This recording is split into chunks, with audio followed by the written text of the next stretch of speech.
Wow, we're on your screens again. That must mean it's BUSR Summer. Some things don't change. I'm still hearing the circuit commentators talking about the difference, the distance between London and Madrid. But some things do change. We're here on YouTube. Yes, hello everyone. Welcome to BUSR Summer for ACC, and it's going to be very exciting, definitely for this season because now, compared to spring, we're going to be seeing the Lumai drivers in the GT3 roster. So it's going to be quite exciting today. We're going to be seeing definitely a much more tighter competition at the top of the top positions, challenging for the win. It's just going to be quite nice. And my intro was ever scuffed as usual. We like to keep some things the same, even though pretty much everything else is changing. By the looks of the free practice session, we have 19 cars in the session at the moment. In fact, 19 cars, only 3 of which are taking up the alumni class, which is necessarily not what we're used to seeing. Maybe you're seeing a few more alumni, but current students are just sort of hanging on in there and making up most of the bunch. Yeah, I think definitely we're having a lot of returning drivers from the spring series, so it's going to be a lot of familiar faces if you've been keeping up with the BUSR Championship in ACC. Some of the Lumai drivers you recognize, former champions here. Main ones we're going to be seeing, and the ones I'm most interested are how Joe and Angus are going to be fending off each other, especially as these guys do drive has recently driven in the SRO series for Rocket Sim Sport at this very track. And if you follow that at all, you would have known that they didn't make it. So this would be a chance for a bit of redemption going up the mountain today. Yeah, it will be, but that doesn't make it any different that these two are definitely the most practiced, I think, having done probably infinite amounts of SRO practice and that perfectly coming over to here, apart from no custom bop in this series, but actually I'm not sure SRO uses one anymore either. But Joe here using the number 1 because, you know, champion of last year gets the right to use the number 1, so he gets it and is using it. Driver's briefing has just finished because I can see a few cars rolling out onto the track, so we'll see how long it takes to get into qualifying. Yeah, it looks like the cars are going to be just doing their final checks before we go straight into our qualifying session. 20-minute qualifying, so they are gonna have some time to get their laps in. This is a very challenging track. This is probably the most challenging track on the ACC game itself. Lots of walls, not very much room for errors. It is going to be a very difficult track to tackle today for these drivers, especially for some of the newer drivers. This is going to be a difficult one just to get through in one piece, let alone get a good position at the end of the race. Yeah, we're seeing some names here that at least I'm not used to seeing. Admittedly, I didn't follow ACC as carefully as maybe I could have done in the last season, but there are some names that I am not used to. Some names I am familiar with in a different form, however, namely Owen Goldsmith, who is come over from F1, and he's actually doing quite well.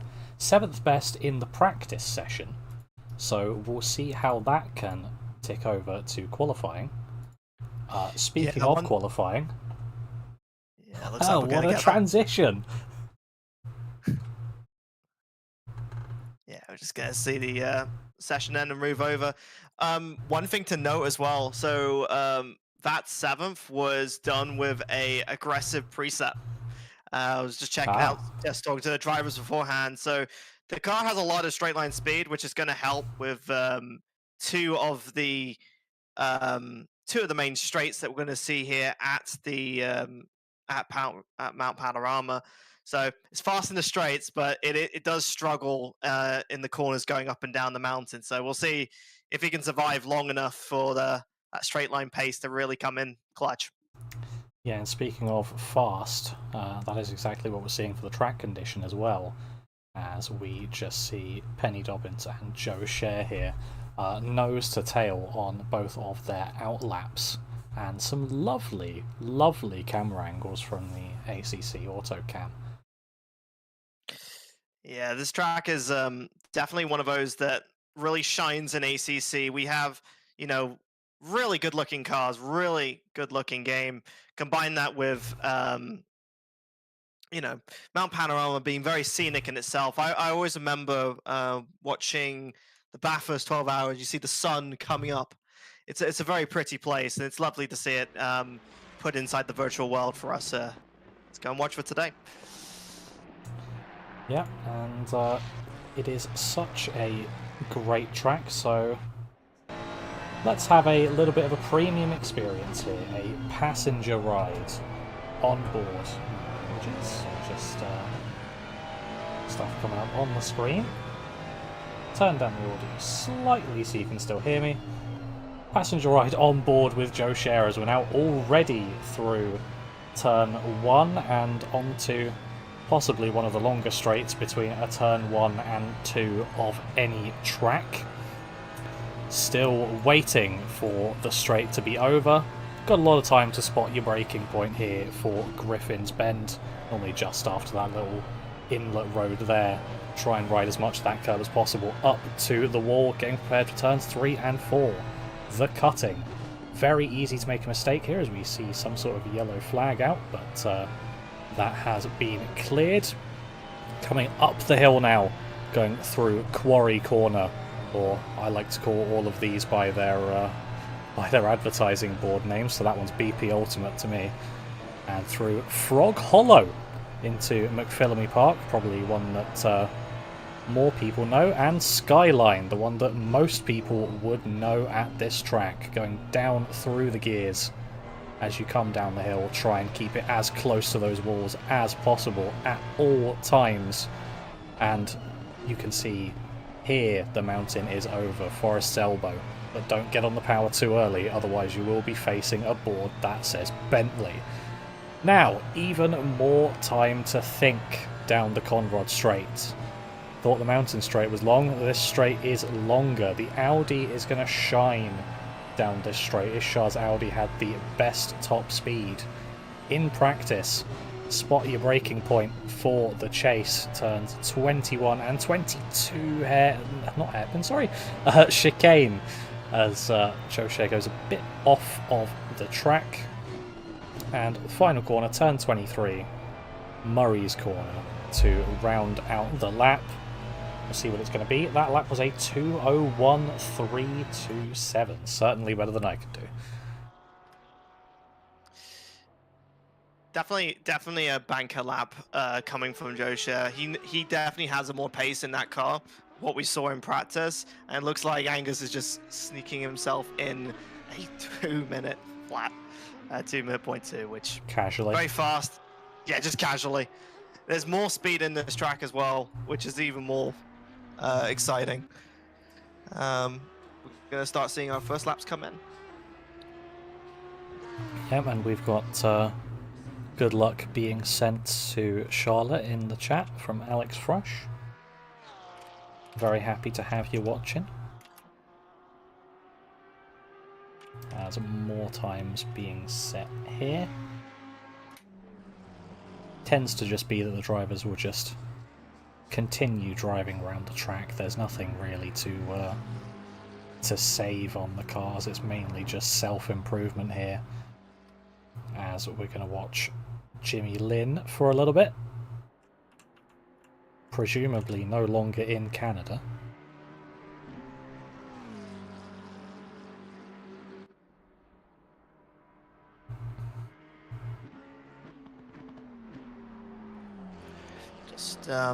This looks like there's a car actually just come off the end of Skyline there, going into the S's. Skyline being one of those, probably one of the most infamous corners for a lot of these drivers. Because of its downhill nature, it's very, you tend to see almost a double braking moment. Some people try to make it single, but it is very difficult because of that downhill segment, and you're going to see a lot of cars struggle, especially when those rear tires are going later in their stints. And, you know, drivers are going to be struggling qualifying now. Just think of it, what we're going to be seeing later on in the race. Yeah, do not brake when you're coming over that crest, because that will unsettle the car, unsurprisingly, and unsettling the car at Skyline is probably the last thing you want to do, because you just end up in a barrier, just like most places on this track.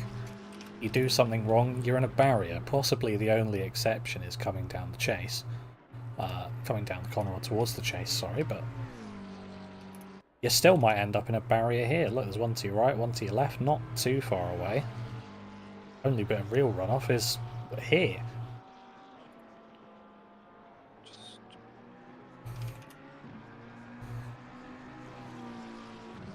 We'll see what this lap time is going to be. Coming close to coming across the line. Improving up to 7th with a 2:03.3. That lap time's nothing to be sniffed at, but it's still 3 seconds off of what Angus Fender did on his first lap out, so yeah, if that shows you how quick he is, then I don't think you need any more.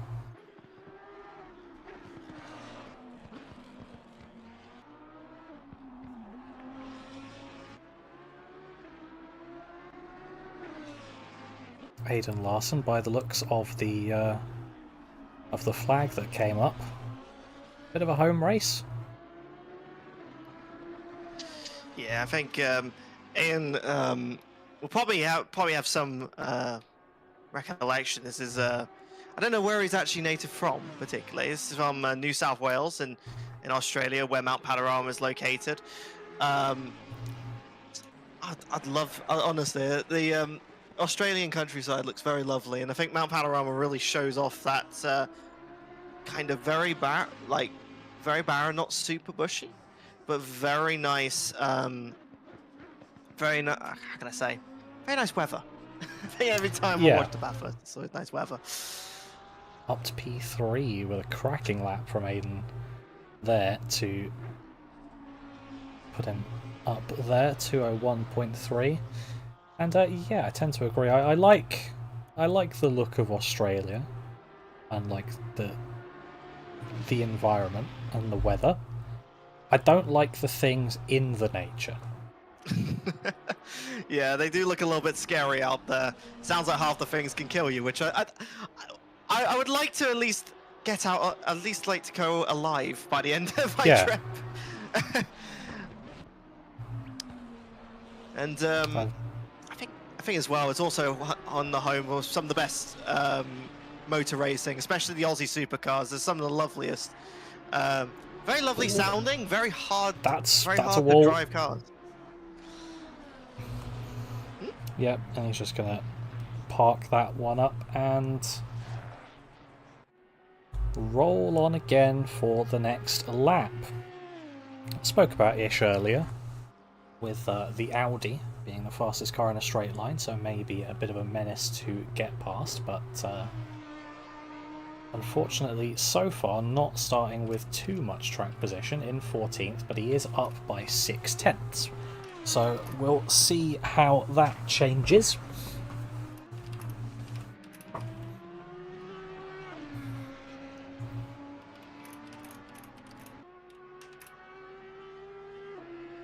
And I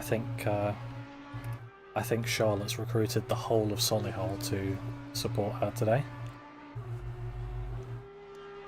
Yeah, Charlotte definitely coming back from spring.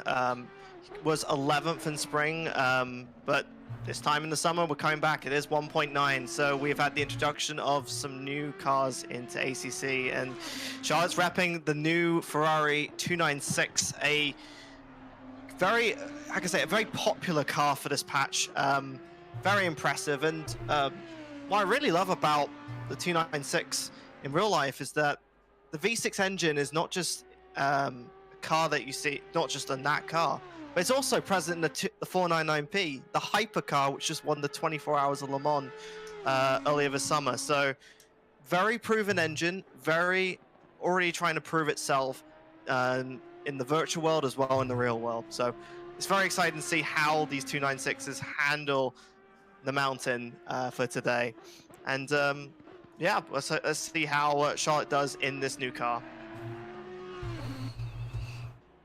Yeah, Ish getting an improvement there, up to 11th, and why not follow the fan favourite for a little bit. A very blue car. I do have the livery for this one. It was submitted into the livery pack on time. Definitely not looking at anyone else on the grid. Yeah, it looks like they've just got themselves a time and 11th there for Ish. That's a good beginning for good start. We'll see how they how these starting positions really tail for the actual race result at the end of our 1 hour 15 race. More improvement for Charlotte, but not enough to move up any positions, though 6th is pretty good going as it is anyway. Conor McCullough just finishing a lap as well. 7/10 up should give him a couple of spots. Just the one, actually, as he leapfrogs Owen Goldsmith. Just going to be seeing Angus and Jody go through. No real improvements at the moment. Oh.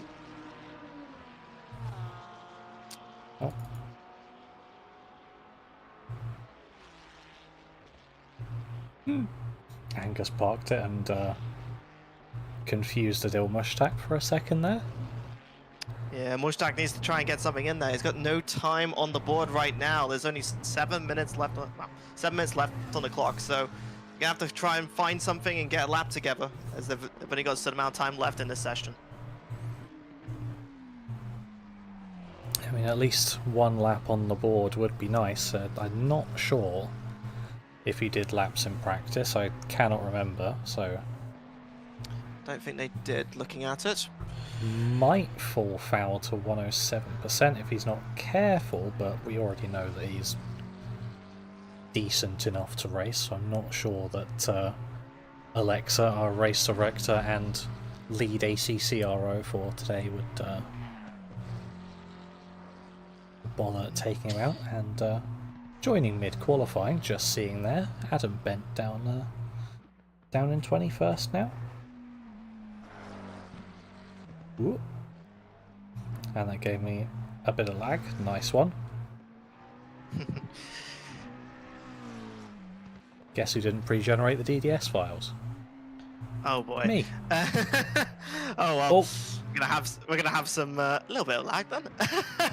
it's well, fine. We get there in the end. The lag's done now. Hopefully. There we go.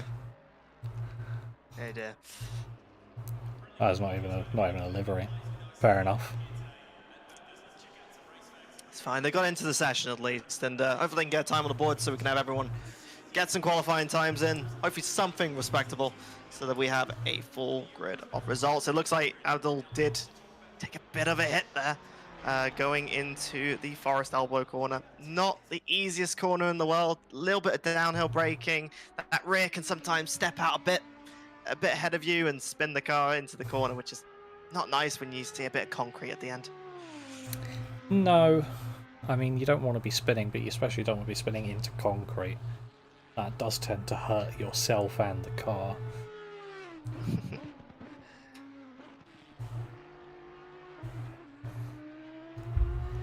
But just seeing the same sorts of people improving, really.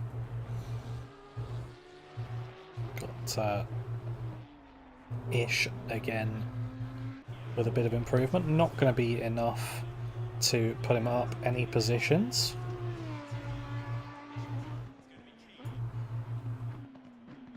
Jimmy Lynn just coming around now.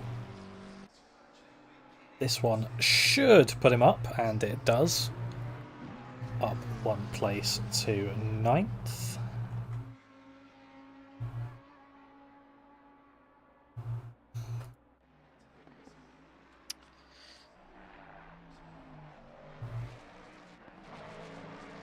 Go back to Penny Dobbins, and if I said the name of this car, it would be very clippable.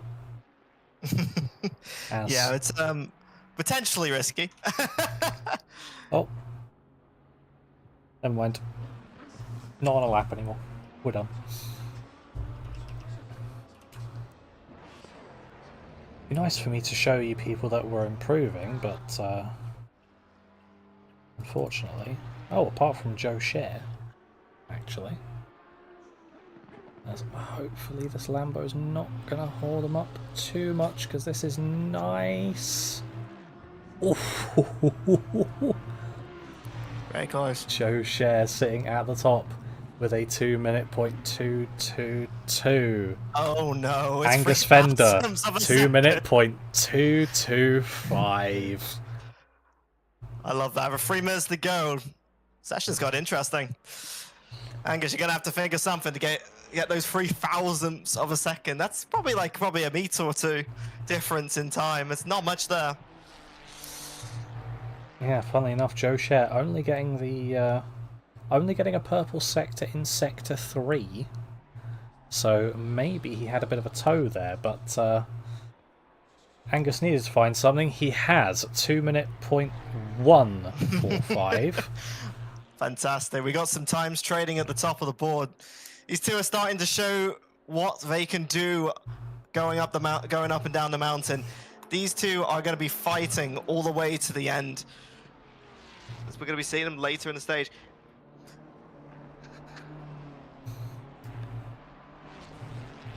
Here with 2 minutes left, as people will be probably starting their final laps coming across now, unless you do an absolute corker to be able to get another one in. James White improving. Still got a little bit of time to find to break onto the other side of the second row. Just saying that because there is a 1 second gap between Aidan Larson and Joe Share, so I'm not sure if anyone's going to bridge that gap, but we'll find out. Jonan Turner. I want to point out his livery here. It's pretty much a history project on wheels, and it's very well made. Yeah, Jonan loves to make his liveries for his Porsches. Yeah, very close to the quarry corner, going up the mountain. When you have to go up, you have to go back down again. That car is looking very squealy on the rear, going very top and going down into Skyline. Yeah, it doesn't look like the easiest thing to drive, but especially not when you're tapping a wall. But it is easy on the eye from the outside, at least. The Rev Sport BLM car, we'll call it.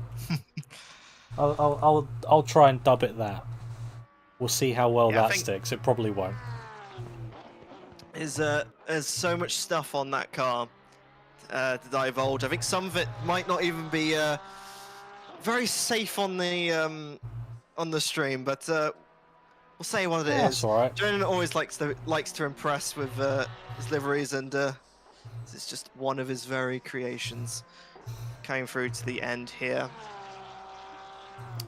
On that final lap, oh, no, not quite final lap. He just about got over for another one. But going up to 11th there, we'll see any improvements from anyone else.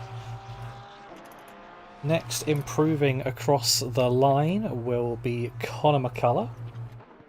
Penny Dobbins just behind is about even on her lap time.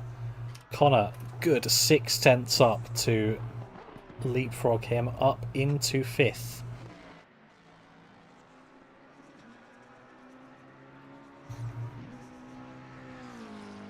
Next one I feel like saying Aidan Chatburn, but I don't know if I'm going to be crucified by any Scottish people for saying it like that. I assume it's Scottish. Oh, it looks like It looks like Angus is really going to try and cement. He's on a purple lap right now, coming through near the end. Is he going to sneak it into the 159s? Oh, he's Angus already there. can do it. So it's already there. Oh, he's already snuck it in. He's already there. We didn't even notice. Going faster. He's going faster. Predicted's going faster right now. He's got one more corner to make it. Will he improve it again? You're just showing off. 159.6. There's no need. Oh my goodness. Leave some talent for the rest of us, man. It looks like Angus really wanted to show and flex his muscles off getting the last lap in on the track. There is one more on the track, which is Jonan coming in. Will he improve on his time? He is looking green at the moment. And he does, sneaks it into 10th place. And that is going to be your qualifying grid for this session.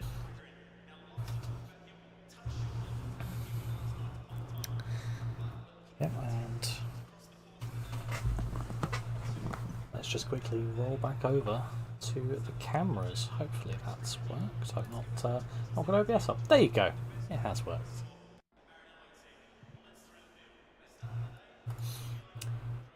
Just need to drop the link because not everyone got the memo that we'd be on YouTube today. No, unfortunately. I think we're definitely trying out some new things here for summer, so gonna be a little bit of growing pains coming along with it. But wherever we are, we're still streaming our stuff and still bringing you the action as cars are going to be getting ready on the grid, and just gonna have a little talk about qualifying itself. That was I felt that was a bit of a show-off session for Angus. He has a lot of pace in there that he's willing to show, and I'll be honest with you, if a track was in better condition, you could probably see him go even faster than that. He's got that much pace ready for him to do so, and he's definitely a favourite coming to win this race for this session. Yeah, I mean, the man's just got too much pace. I mean, well, what can we talk about with the real life and an esports driver? There's nothing more to say, is there, really? I mean, he's having a bit of paddling fun. Good. I was going to say as well, a good qualifying for Connor coming in 5th place. He was in the practice session. He was only about 8th, 9th place. So for him to go in 5th is really good. Aiden James 3rd and 4th place. We were kind of expecting that. Josh kind of sneaking in 6th, and Charlotte in 7th. Owen in 8th, which is really impressive considering he was on an aggressive preset to get 8th place. Really good. So yeah, I mean, overall not too bad. I think I remember a month ago when he started getting into ACC, he was just sort of like, "Oh, I don't think I'm going to be quick enough to get to be good in BUSR Summer." I was like, "No, you'll be fine. Don't worry about it."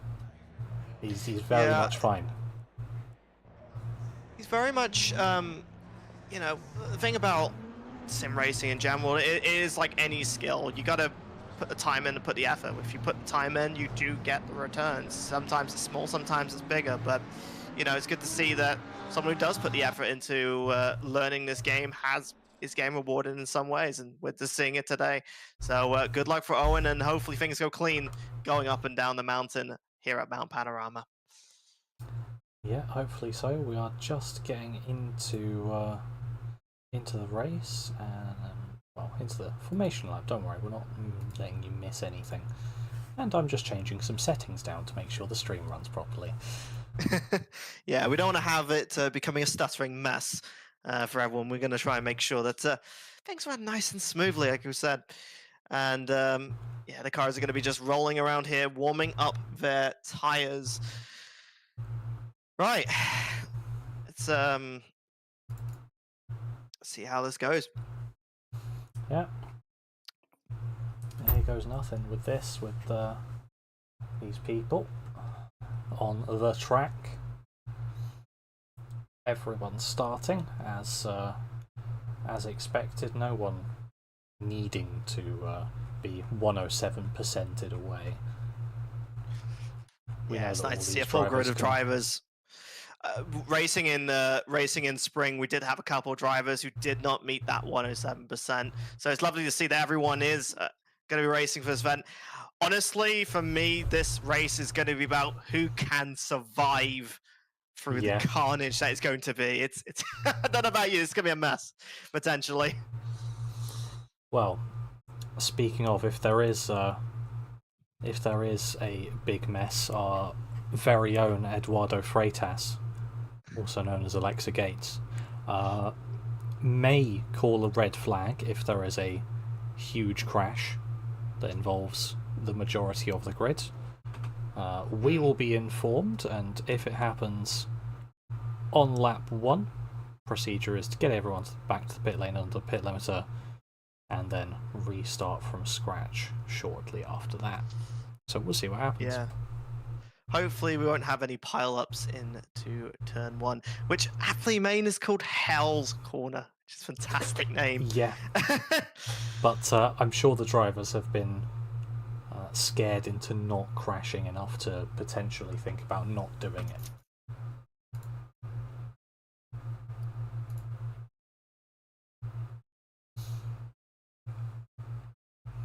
Let's see, where do we want to go from the start? Third place is always a nice place to look at. You get the leaders and you get a bit more. Soon enough we'll be going 2x2, and that's when you know stuff's really about to go down.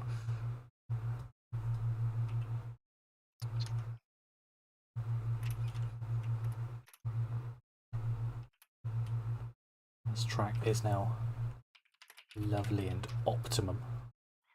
Yeah. We had the practice server was fast track condition, and what that means at home is when a track goes from fast to optimum, the cars do run faster in the optimum condition. So it's nice to see that the track is back up to full grip, so we get to see these cars running at their fastest possible, as they're going to be forming up just like the animals going 2x2. It's going to be forming up for the race start here. Yeah, hopefully there won't be a great flood of cars just sitting on the mountain. Hope to see it all flowing nice and smoothly. Get your water puns out of the way because of Noah's Ark. I think we are just about ready to race. Does not start at that line. Starts at the line further up. Everyone's going to be on the straight. We are green here. Jonah Turner immediately trying to go through two people. I'm a bit out of practice. Angus Fender and Joe Share keeping it straight and narrow one by one as we move on down. Conor McCullough has already made up one place. See if he's going to try and get past James White, but here goes Joe Share to the outside of Angus Fender. Potentially not quite going to happen. Go back to the battle between the Lambo and the Porsche. They are also as they were. Is that 3 wide? Oh, that might have been 3 wide because it's not ended up too well. Jonah Turner is very much parked, and so are quite a few people. That's Sam Knight there, Owen Goldsmith. We'll see whether that's going to be anything, but there's been a separate incident by the looks of things with Ed Haskell and Daniil Astrakhantev. Yeah.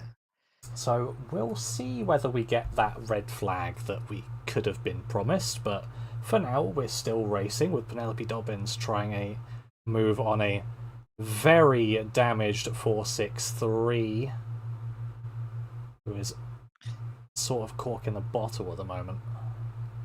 Yeah, it looks like as the cars are coming down the mountain already. They say that corner is called the cutting, more like cutting carbon fiber, as we saw multiple cars getting into incidents. And unfortunately, that means that some drivers are going to be having to carry that damage all the way through the race, or potentially take an early stop, something they're not going to be wanting, especially at the start of this race. Yeah, that car's not very drivable by the looks of things. Everyone wants to try and get past without incident. We're going to keep on it just in case. Sorry about that. Should look like Charlotte's carrying a lot of damage, a lot of understeer, as unfortunately they taking a very, very understeery into the chase. That car does not look drivable, and it's probably going to be an early stop, potentially going long for this race for Charlotte. Yeah, speaking of early stop, Joe Scher in immediately. So I don't know whether he's just pulling off a major undercut, or is there a bit of damage on that car as well? Oh, there has to be some damage. Like with the way that this works, you're going to be wanting a tire change. There's a mandatory tire change in this race, so you want to be able to use those tires as evenly as possible to try and make the wear be a bit more even. If that car's stopped early, then that means that car has potentially got damage, very compromised, unfortunately. And can anyone stop Angus? That's my question, because the only one he can is Joe Scher, and he's in the Brits right now. So that's quite unfortunate. And hopefully we can see some challenges in other parts of the field. Let's take a look to see any potential damage on Angus's car. I don't. We've seen the left and the right side. I haven't seen anything wrong with it. But Joe Scher's car did look a bit. I mean, at the moment, he is 80 seconds already in the pits already. That car has to have some sort of damage. I mean, 30 seconds is all you need to do for a normal tire change pit. It looks like some more spins coming down there. Prav has unfortunately taken a bit of damage through Skyline into the S's, and that's not going to be very helpful for his race efforts. See if I can catch a replay of what happened. Just about can. Looks like we're coming up to Skyline. Did the issue start here? It did. Easy enough place to spin it round. And whoa, just about avoiding joining the incident was the McLaren. Not so lucky for the Merc, who went the wrong way. Pran doing the correct thing there and just not moving. Unfortunately, you want to make on the racing line. Yeah, you want to make yourself as predictable as possible in this corner. Skyline is going to be where the crashes are going to happen. Because of that downhill section, people are going to have to be a little bit more careful on those brakes. As you saw there, the rear locked and the car just spun. And it's going to be one of the riskiest sections if you want to gain any speed or lap time, because it might end in a crash. And unfortunately, Prav is the first one to take the bite there down at Skyline. Yeah, and I do notice, as we actually, never mind, we're seeing an overtake at a very opportune moment. James White, oh, that's a wall, don't do that. Trying to get past Josh Lodge, but instead found that BP Ultimate was the best fuel and he wanted to visit that wall. Yeah, we know the corner is called Quarry, but don't start digging your car into it, because that's going to cause a bit of dents and a bit of loss of downforce, which you don't want to be having going around the mountain, around these corners. You want as much downforce as possible. And while that is an overtake for now, we'll see if it will cost them later in the race. Yeah, especially don't get suspension damage. Is my thoughts. And so also, don't take a pit stop without having served the mandatory. Oh no, is he not taking his tyre changes? Oh no. I think somehow he's not taking tyre change. Car is looking fresh now, so there was definitely some sort of damage on that. Had no idea what happened, to be honest. Was looking completely the other way, but I'm sure we'll get replays of that in due time from Joe himself. Let's watch some battling while we try and think about maybe what happened. Probably a mountain. So Joe stopped for 67 seconds in the pit. So if he had any damage, it was quite critical damage. Charlotte, as we saw, was understeering going into the chase, had 109 seconds standing still in the pits. That is a lot of damage to have going into that first stop. Tell you what, they're glad we're not on iRacing. Yeah, it would have a lot of black flags. Well, on iRacing, you touch a wall too hard, your suspension can fail, and when that happens, you're out. You're done. ACC is quite forgiving on the damage end, where you just sort of rag it about for however long the race is, and if you get damaged, then it's 2 minutes down the drain. Still gonna be able to come out in the race somewhere. We just had updates on my timing screens. Jonan is now 2 laps behind. Looks like a potential disconnect, which unfortunate nature of virtual racing. And internet issues. I hope it's really unfortunate for Jonan because he's a very pacey driver. He got 3rd place in our last championship in spring, so it's very unfortunate. As Prav has done another spin there. I don't know the potential corner, but Prav is not enjoying this track whatsoever. Yeah, Visceral car facing the wrong way again. Unfortunately for the entry with the Visceral Esports name, we've got the one of the team managers, not one of the drivers. But I won't flame him too much because I'm probably worse. And we got some more spins. Oh no, it's sympathy Owen spin? it's Owen in the Aston Martin. That's really unfortunate. Again, Skyline is taking their victims. Let's find out. It's completely ahead of Pran, so wouldn't have even seen it. Ow. Yeah, that would have been race done in real life, but luckily, simulator. Yeah, there would have been a popped radiator and fluids running all the way down Skyline, which you really wouldn't want when you want as much grip as possible. Yeah, that's unfortunate for Owen. Like I said, done really well in qualifying, but it's in these sort of races where you've got this 75-minute race, you want to be as consistent as possible. You want to limit these crashes because the more of these crashes you do, the more damage you're going to accumulate, your slower laps, and maybe more time in the pits, which is going to be the worst for them. Yep, that's a wall. I think me pointing out the walls to drivers is going to become much more common. You'd be like, "Oh look, there's another one." You know, yeah. This is what Mount Panorama is all about. It's a wall. It's a wall on the left. It's a wall on your right. There's not much gap for error, and there's going to be something these drivers are going to be banging all the way through. These cars are not going to be in one piece by the end of the race. Oh, we're only 10 minutes in, and they've already crashed about a billion times. Oh well. Hopefully, this race can stay entertaining so that we can give you some action to watch, as Ish currently has the best seat in the house for the action here between the Joshes, Josh Lodge, Josh Perrott. So we'll see whether the McLaren's going to be able to make a move on the Audi. They have to be on the brakes because the Audi is so much better in a straight line. Going to keep it clean through the chase. Maybe Ish will have a chance here to get alongside into the final corner. Let's have a look. Just being outbraked and not quite able to get there.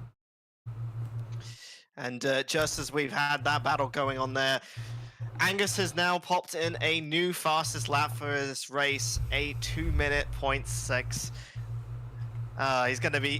He's got a lovely lead, 67 seconds in the lead. It's going to be interesting to see if he can keep up with this pace and whether or not he can keep it clean, but right now, looking very comfortable. Feels like going to be another Max Verstappen moment, and we've seen what that's like in Formula 1, let alone here at Mount Panorama. Yeah, we've got our very own up at the front, just running away. If this was F1, he would have broken DRS 7 times over, and we're only 12 minutes in. Yeah.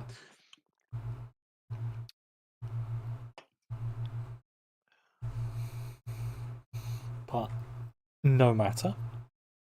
Let's continue watching this as the closest battle on track. Josh Lodge firmly just right on the back of Josh Barrett. But that's the thing about cars with good straight line speed. They're annoying.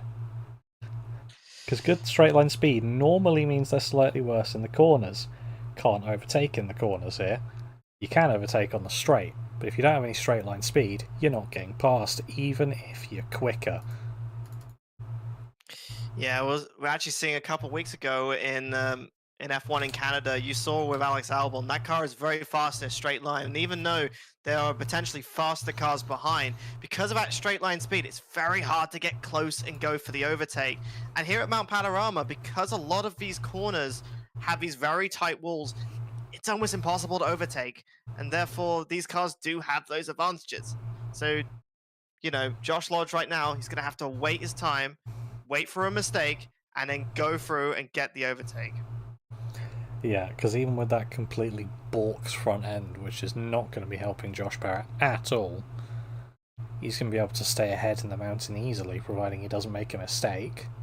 And the car just runs away on the mountain straight in the conrod. As, oh no, a certain BMW is going slowly. Oh boy. What has Ed done here already? That was a drift at about 50 kilometers an hour. That's impressive. Car seems to be going quite slowly. Or is that just Ed?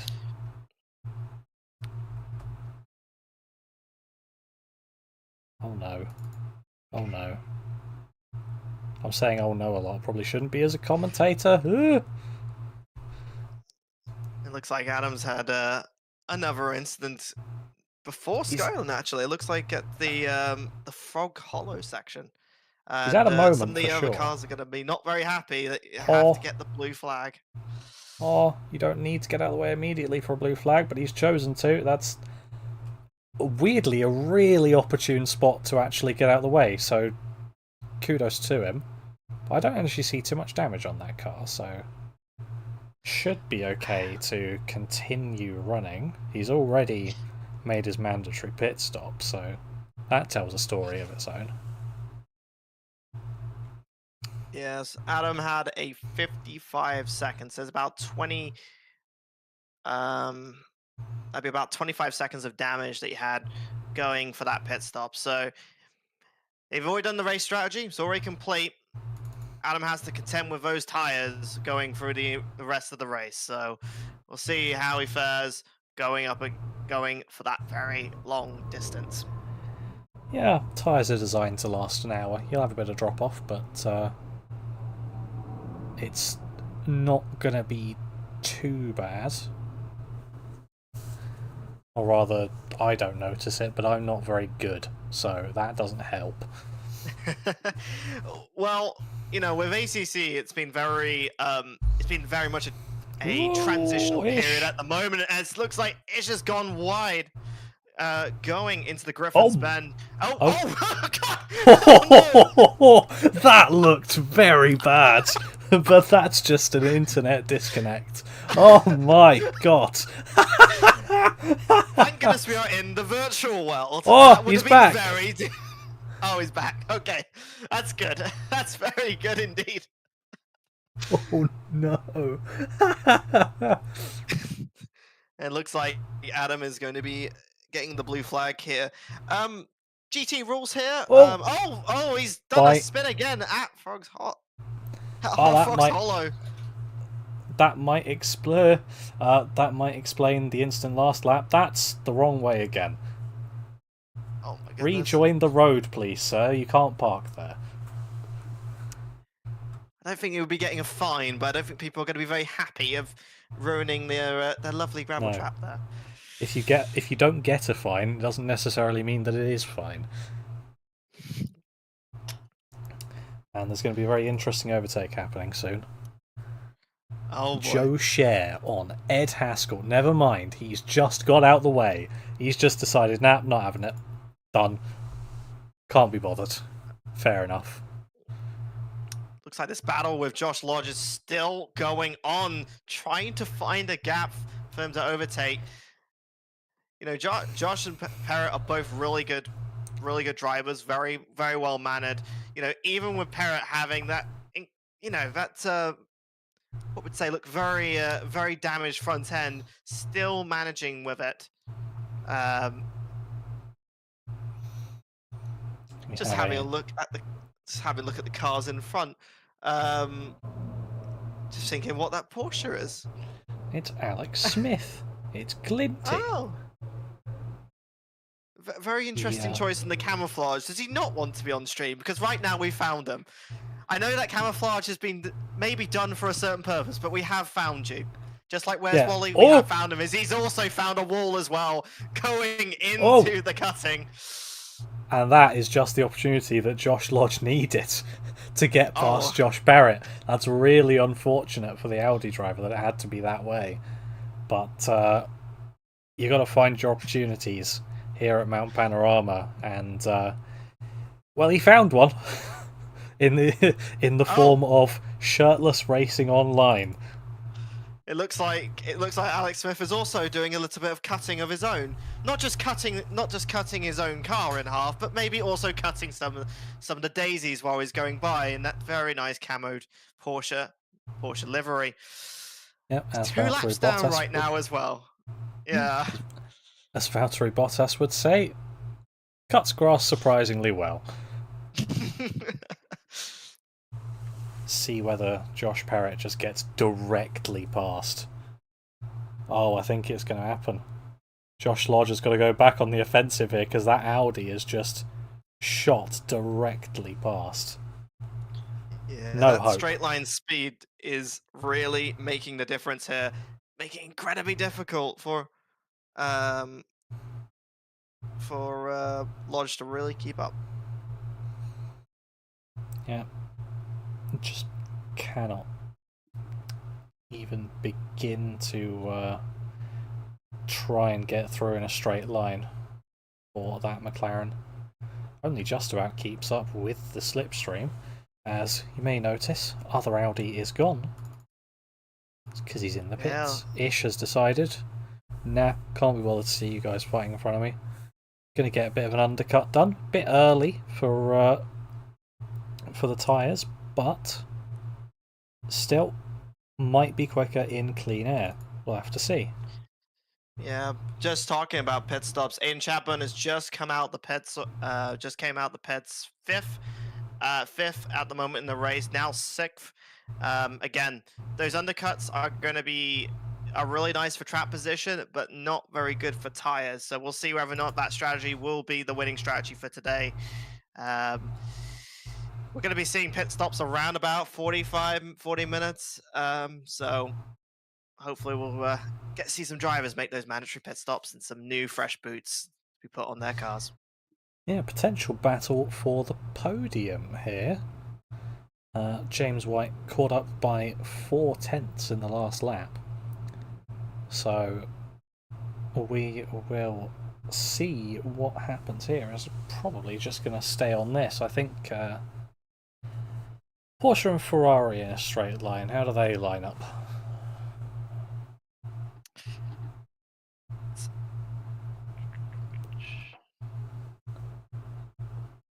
Yeah, just to put it on, Connor did a 2-minute 5 compared to a 2-minute 2 on James. So looks like a little bit of a mistake somewhere, which has allowed for James to get close onto Connor. Can James do what he needs to do going into the Griffin's Bend? You know, this track is going to be all about, can you be consistent? And those mistakes are going to be those opportunities for drivers behind to make these overtakes. Basically what we're asking is, can the Ferrari driver do the business? He's walked the walk in qualifying, but now he's got to talk the talk. Yeah, as they're going close, very close. Can they tempt the closeness of these walls? Tempting a little drift there, perhaps. I mean, it looked like it to me. Well, the 296 is going to have to contend with a little bit of dirty air coming off of that Porsche 992, as these drivers are going to be pushing hard pushing hard, using those somewhat newish tires. Oh no, James! That's going to have to be looked at. Right, analyze from a different view. Was that a self-skill issue? Yeah, Yep. just tapped it on the inside there. Those wheels are not going to be very happy. I think in real life that may have been a bent suspension, but luckily we are in the game world, as we have reiterated. It looks like number 37 has had a little bit of an issue. Oh. Oh dear, no! Charlotte has probably best to tow that one. Yeah, I mean, this car has been struggling to get through. Already had a very lengthy pit stop at the start of the race. Charlotte is going to potentially have to take another tow. Parked there. It's quite a dangerous part of the area because this car is in a blind corner. People can't see it until at the very last moment. Could spook other drivers as well. Charlotte doing the right thing there and keeping it parked on the S's. Yeah. Wasn't on the racing line, to be fair, but got it going eventually. Josh Parrott still had a Josh Lodge, but being challenged. Yeah, it looks like this fight is going to be continuing on throughout this race. These two are neck and neck, and it's lovely to see, honestly. It's lovely to see some close wheel-to-wheel action, as, you know, these drivers are going to be having a look. Especially Lodge is going to be trying to have a look for a base. It looks like that Audi is just a bit too fast on the straights, and it's going to be blue flags from behind that's going to have to help him. It looks like he has made a mistake. Josh Lodge has overtaken Parrott and has got the 6th position for this race, but can he keep it against the very fast Audi from behind? Yeah, I think Parrott just a bit quick on the throttle pedal coming out of turn 2. And speaking of a bit quick, Joe Scher trying to make his way past Aidan Chatburn and getting the job done, as we would expect the driver who qualified in 2nd to do. Oh, there's another car there. That was Adil Mushtaq. He's just sort of there. Yep. It's like a Where's Wally? Spot the car. Yes, who's spun it on the S's today? Looks like Abdul has, unfortunately, with that McLaren car. Looks like Charlotte is again having more issues. Still trying to get back. This car is not having a great day today. That's just gonna need a bit more than left. Oh dear. Good luck with this corner. I think I need a bit more than your local garage to fix that one, unfortunately. Just about getting it in. Roll it in. I look forward to... Oh, okay. God. Oh, dear. Oh, yeah. You've done all that work and that... Oh, okay. Cool. Adam Bent was going slowly. But seems to be going again. Looks like the mountain is getting more of its victims, and it looks like the fight is still on between these two. When do these guys not stop? But to be fair, Straight Line Rocket not got past on the straight bit of the track, so we'll see whether Josh Lodge can pull out enough of a gap in the mountain to just sort of, you know, not have that Audi be within slipstream range.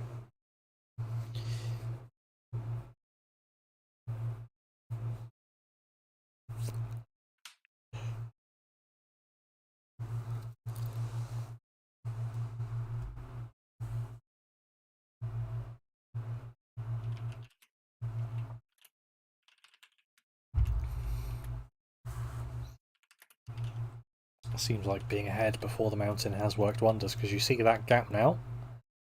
That is a 1.5 second gap at least, which Audi might be OP in a straight, not quite that OP. So I think at this point Josh Lodge is firmly ahead. Yeah, I think that. Oh, it looks like Abdul's had another spin at Frog's Hollow again. It looks like.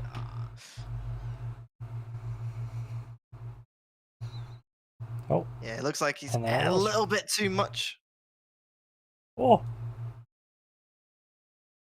didn't spin. Oh. It looks like he had another brushing with the walls at Forest Elbow as well, going down this 1.9 kilometers straight of Comrade.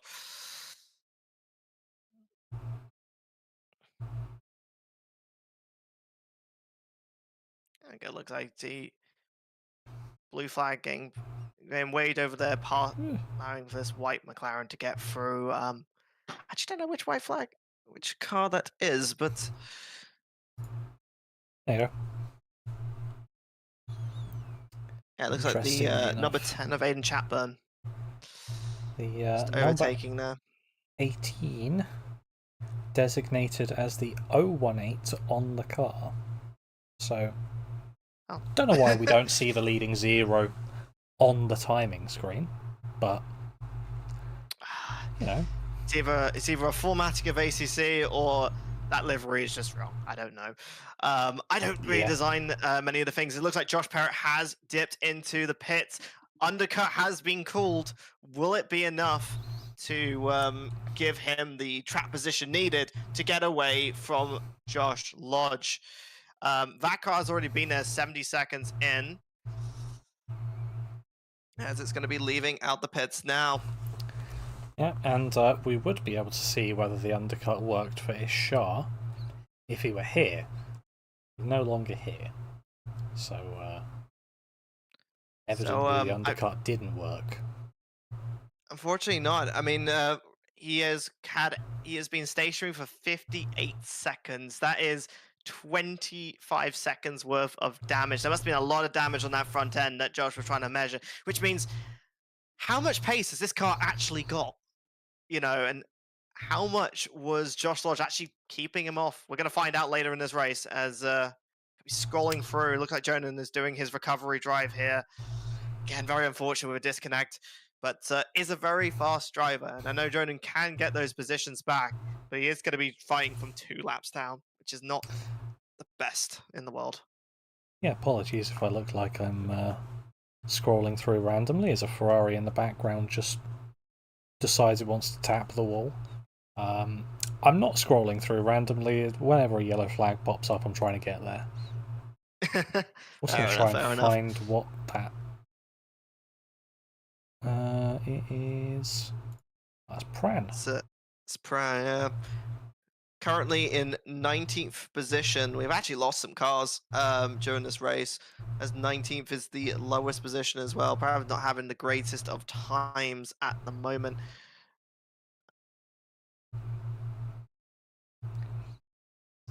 He's finding grass where there's grass. So I can only assume he's found some walls where there are walls. Yes. And there are definitely a few of them to hit here at Mount Panorama. So, Pran, keep on going. We'll get to the end eventually. Just keep on going.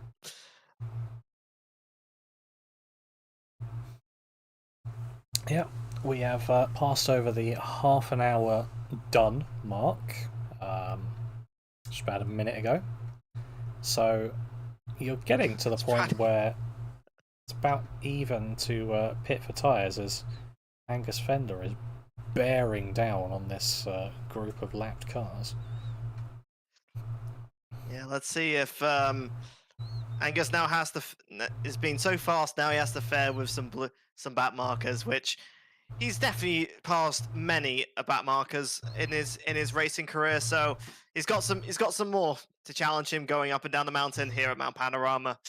And it looks like Ran has just gone. Yeah, he's just gone completely off the track. Just get out the way as fast as he can. Yeah, just not gonna bother even trying to stay on the track while he goes past. Just let him through as soon as possible. Fair enough. That's one way of doing it. As this red Ferrari almost seemed a bit ominous in the back of the still shots up the mountain. Yeah, I mean, this car is incredibly fast. Running the Rockets, and I think it's the Yep. Rockets Sport livery. Actually, it is the Rockets. That's the green and white one, isn't it? I can't remember which one this one is, but ACC. it's got a few. Oh, sorry, go for it. Oh no, he's got a few lap cars he's going to have ahead of him. You see that group on the mini map. You see that group of cars he's going to have to overtake, as this group is full of different drivers, all the way from 15th to 9th, all in that group, all on different people on different laps as well. And the ACC driver showing as much emotion as usual. None. I don't know if iRacing really shows that much either, honestly. No. No. At least you can see. No, you can't even see inside the face. I mean, no games really do that, so it's all right. Oh, hello. Oh, hello. That was an overtake for position, and we just watched it from wing cam.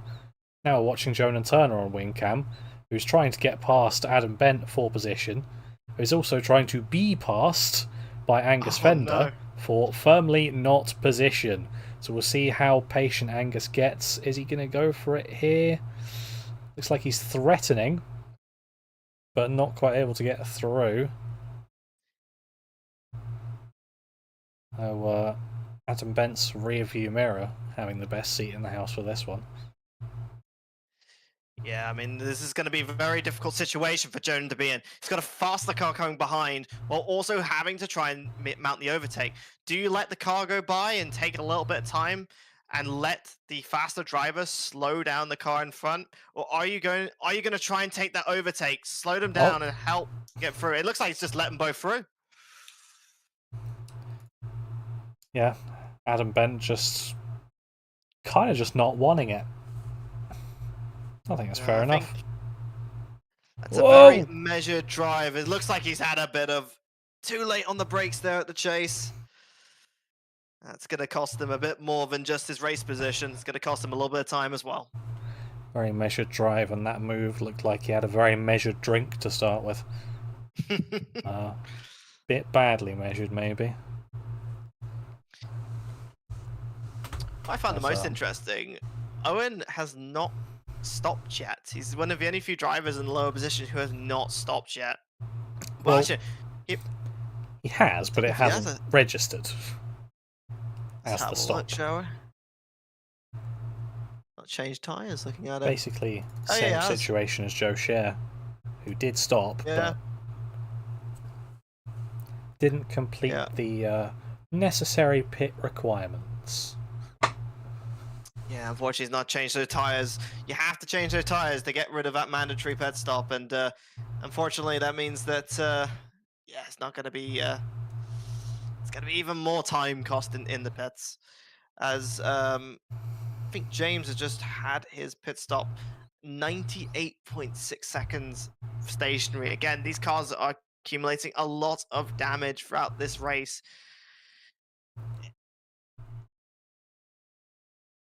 Let's have a look at the race.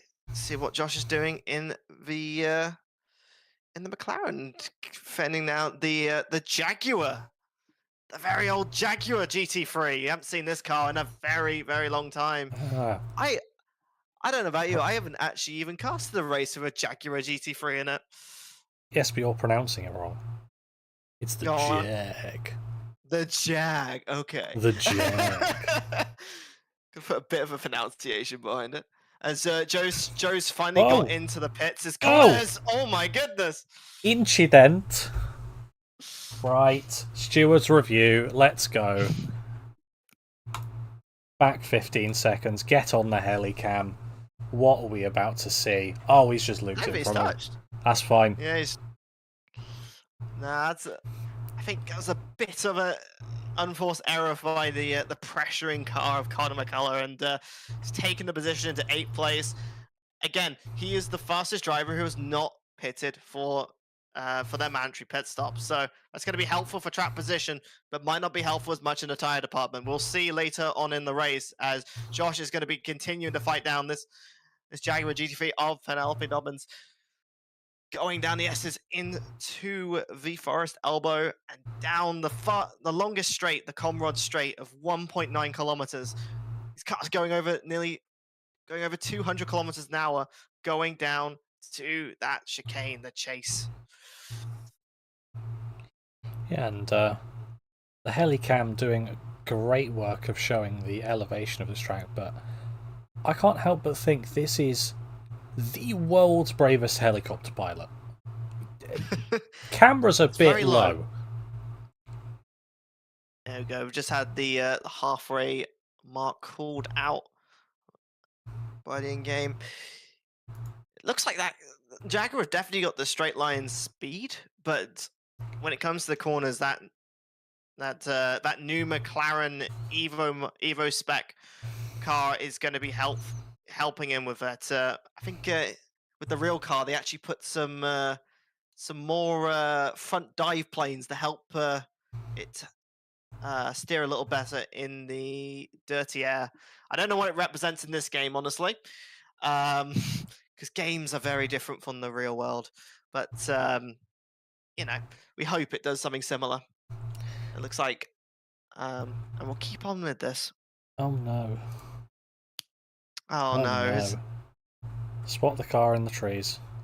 There it is. Looks like Pran is having another bit of a dent in the wall. But, going back to this battle, yeah, Penny likes her turbo bricks. Was in the Nissan. Bit of a brick. Very quick. Turbo brick. Now in the Jag. Which is, as far as I can tell from this race, basically the same. But somehow she is pretty much the only person that mains old cars and actually does it well. Yeah, I was just talking to the other drivers before we started. Penelope does have this tendency to drive cars that are just they're not the meta cars. They're not the new shiny cars that we see on the track at the moment. These cars are, they tend to be faster in a straight line because they don't have as much balance of performance that we call it. And looks like he's just taken out Penelope. Pit maneuvered the rear, and the stewards are not going to be happy about that. Just for everyone at home, a lot of our yeah, we're just gonna watch this here. Yeah, just taking him out the rear. Oh no. Just for the people at home, we are running a post-race stewarding, so any of these sort of incidents will be recorded and we see after the race. So stuff like that will be looked at and penalties will be issued. And I think for that one, it's pretty clear to see. Penalties will be issued. I mean, emphasis on the will. You say it's not up to us to decide. It may well be up to me to decide. Who knows? Depends when the stewarding's done. But from what I've seen, penalties will be issued. And it looks like Connor is going on the inside, trying to get the position, but doesn't quite have the side-by-side space needed to get through. He's going to be taking a little bit off-road as Connor is going to be slipstream behind Jimmy Lin in that McLaren, running his way down the mountain straight up to the Griffin Bend. Looks like that McLaren's got a little bit more straight line speed, but is it going to help him going up the hill? We're going to be seeing here going to the cutting. Yep, and he's not going to go for any brash moves. Nothing too quick, because he's a smart driver and he knows that the threat of penalties always looms. And incredibly. Oh god, Ed's going slowly in front of a group of cars. Oh no! Please, don't do it. Spare us. Just a bit of an upgrade. Angus has now gone into the pits. 39 seconds stop, so he had a little bit of damage, probably a little scrapes of the wall, but he's back out again with that lead. as Aiden Larson will be leading the race for a little bit. He hasn't had his pit stop yet in that Lamborghini Evo, so Aiden's having his little bit of glory. One note, I mean, Aiden was a driver who actually won his very first race in the BUSR at Spring. It looks like Alex has put it into the wall again. That's Porsche being a little bit difficult to drive going down the hill. Yeah, maybe he needs a shirt. Yeah, I think he might need a bit more than a shirt after this one. I think it's New trousers. Yeah, new trousers, new pants, I think. As it looks like the fight is continuing on between Connor and Jimmy Lin. It looks like that that McLaren has definitely got the straight line speed over the Porsche. Porsche probably does have a little bit more downforce in those corners, but again, it's very hard to overtake in these corners. And if you don't have the top speed to overtake, it's going to be very difficult to actually get in front of this McLaren here. And Connor must be getting a little frustrated from just keeping behind this driver. You know, we saw how long it took Josh Lodge to get past Josh Perrett, and there's now 7 seconds between them. So having the better car in a straight line can definitely help, though I don't know whether there's particularly much difference between them. I think one thing to note, you know, Connor pitted early in this race on lap 11, while Jimmy is pitted more of an even strategy on lap 18. The difference in the pit time was almost 20 seconds. So Connor had a mistake earlier in race, which has cost him this track position. So he is the faster driver statistically in this race, but he's going to have to try and overtake. He's going to be looking at going down the Conrad straight. Is he going to have what's necessary to pass at the chase? Yes. There you go. There you go. He has just enough overspeed to take on Jimmy. That's 4th position for the race. He's going to be chuffed to finally get past this driver after being behind for 3 to 4 laps already. I love the most blunt way of commentating. Did we see an overtake? Yeah. Yeah, so it looks like Aiden has finally gone into the pits. His short lead in the race has come to an end, and just like Charles Leclerc last weekend, he's had a short stint in the lead, but, you know, move aside. Angus is going back into the lead, and he'll be keeping it unless something absolutely tragic happens, honestly. He's got such a lead already. It shoves Conor McCullough up to 2nd place, actually, and you don't want that. Is that directly coming out of the pits? I think there was a little bit of speeding in the pits. Oh no, Aiden Larson. Not good, considering 87, 3 seconds behind. Joe Scher, 2 seconds behind. Josh Lodge, 2 seconds behind. James White, not too far behind. That's going to be a lot of positions lost for Aiden there. A drive-through penalty at Mount Panorama is around about 25 to 30 seconds, so that is going to be crushing for his position. Just a little bit, you know, speeding is not something you want to be doing in any form of racing, and unfortunately, Aiden's going to be paying the price here. It's probably destroyed a lot of his time that he's gained over the last few laps. At least it's not Spa. Yes. Spa is notorious for having like a minute time or something stupid. It's absolutely ridiculous. Did you know, actually, you said don't want to see any speeding in racing. That's not strictly true when you're out on the track rather than in the pit lane. But did you know that there actually is a series in which the vehicles used are speed limited? Which one is it? Lorries. Oh God! I was gonna say trucks, but then I realised We've got some oval enjoyers here, not NASCAR trucks, super trucks. Yeah, they're, as far as I know, speed limited to 180 or so kilometers an hour, because otherwise it would be too dangerous. It's probably also they probably like to turn 160 right actually. occasionally as well, which some other trucks may be a bit more unfamiliar, let's just say, as it looks like Aiden is going into the pits to serve his drive-through penalty.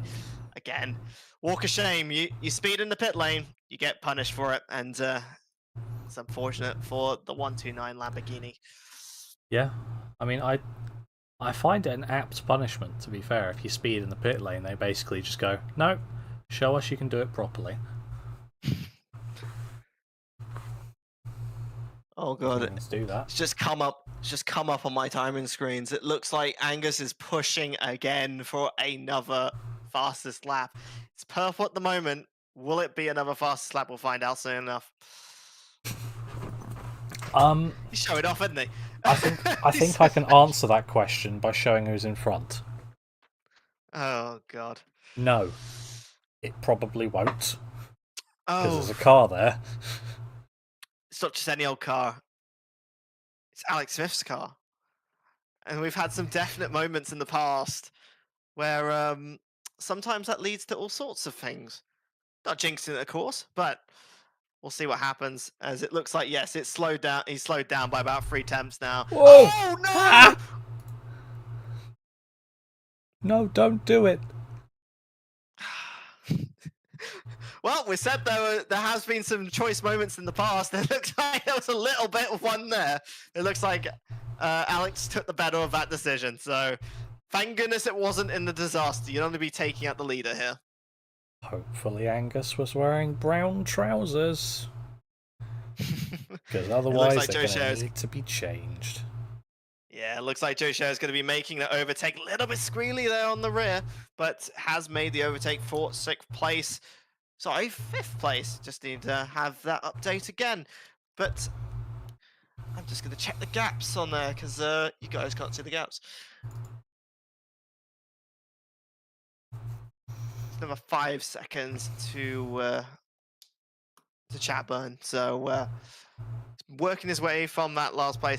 I have a feeling, and this is an honest feeling, that he may have stopped for damage, but he may have also stopped to do a last to first. I don't know.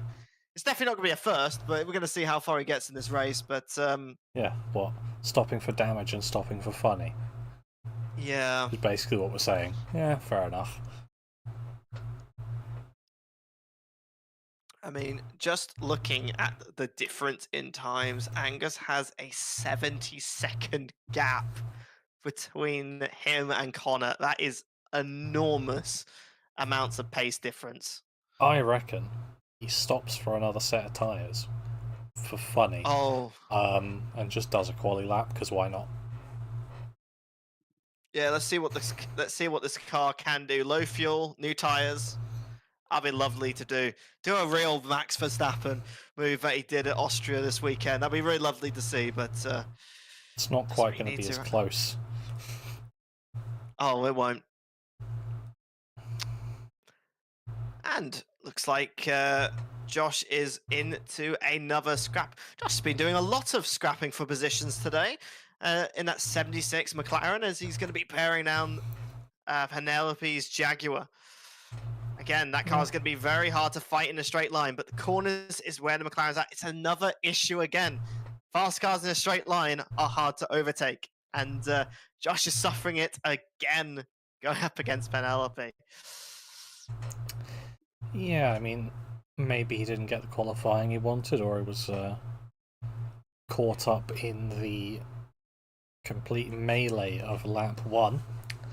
But either way, he's been doing a lot of scrapping, and it's been fairly clean and, well, fairly efficient where he's been able to be.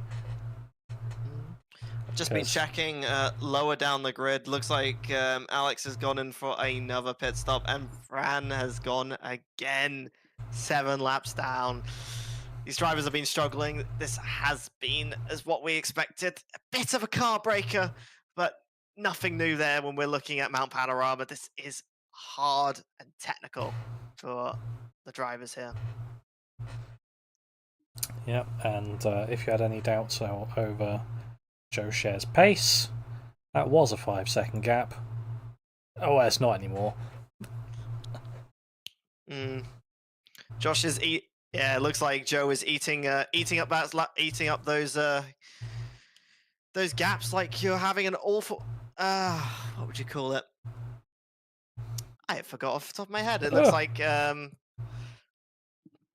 like Chatburn's gonna be taking some of what that's not Chatburn. Oh, there's a car there. Brandon. Yeah, it's Brandon. Oh no. Jump scare. Tires are cold, Alec. He just came out on the pits last lap as well. Those tires are not going to be warmed up. When those tires are coming out, they are not up to optimal temperature.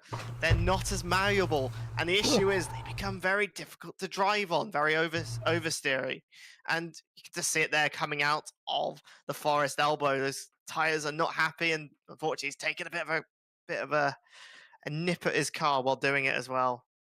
Again, not the best day for Alex in the Porsche. Imagine if we're in a GT4, it'd be even worse. No tyre blankets in there, but luckily for this season, no multi-class. It was causing a bit too much havoc. So decided, you know what? No. Can't be bothered. Definitely driving in that season, it was very hard, and I definitely had, even I had a few incidents. Oh god, I've just forgot off the top of my head. Yeah, I had definitely a few incidents with a certain Jack Noller, who I think our cars did we handled very differently, and unfortunately, it just meant we were on collision courses constantly. So, GT4, GT3s, it creates multi-class creates a lot of that dynamic of overtaking safely. And when you've got drivers of different experiences, it can be a little bit rough. So luckily, we're all in GT3s. It's a little bit more fair play across the entire board. And, it means the cars are in people are in the slots they should be in. Yeah, you know what you should have done in that season? Go on. Had the magnets on both of the cars facing with north out. I think the issue was that your car had the south side facing out. His car had the north side facing out. So yeah, I was thinking more of a Jack Noller repellent. I don't know what it is. We either make him scared or I bail it somewhere. I don't know. It's one or the other. Paint your car like his MX-5, and then he won't want to hit it. What is actually his MX-5? I haven't actually seen it. More worrying things happening. Oh, sorry. Oh no. As MX-5 is it's a car in an MX-5 series. I've forgotten what it is. Sorry, Jack. I would plug it, but I forgot. He drives. He drives in real life. He's one of those lucky people who's actually driving in the real world. So yeah, he's also at the Spa 24. Oh, lovely. Because Williams Esports and that getting to go out to the Spa 24, coach some esports drivers, try and tell them how not to crash in the Sim Pro series.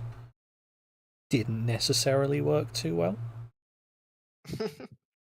But, well, actually, it worked well for him. It didn't work well for anyone else, because I'm pretty sure they won that race. But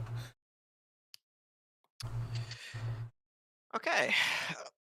I think we could definitely breathe. It looks like Sam Knight is, unfortunately, turning his Lamborghini into a lawnmower as he tries to stay onto the track. Kind of having a bit of his own race there in 10th place. Just have a look at my timings. Yeah, does JCB make lawnmowers? Because this has the correct colours. Well, you definitely know it's there. Give you that. Yeah, that's high vis. Hey, if you've got a high vis, you can go anywhere, even the grass. Heard it here first.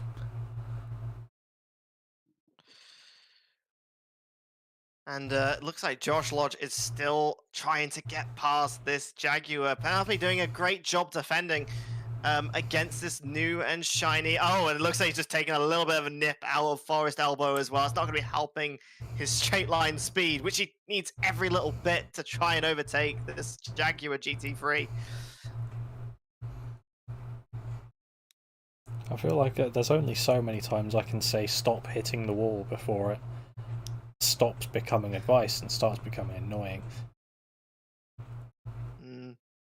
I think these cars are definitely taking their definitely taking a bit of scraps, and you know, again, Penelope is showing that even the old cars can still fight somewhat with the new cars.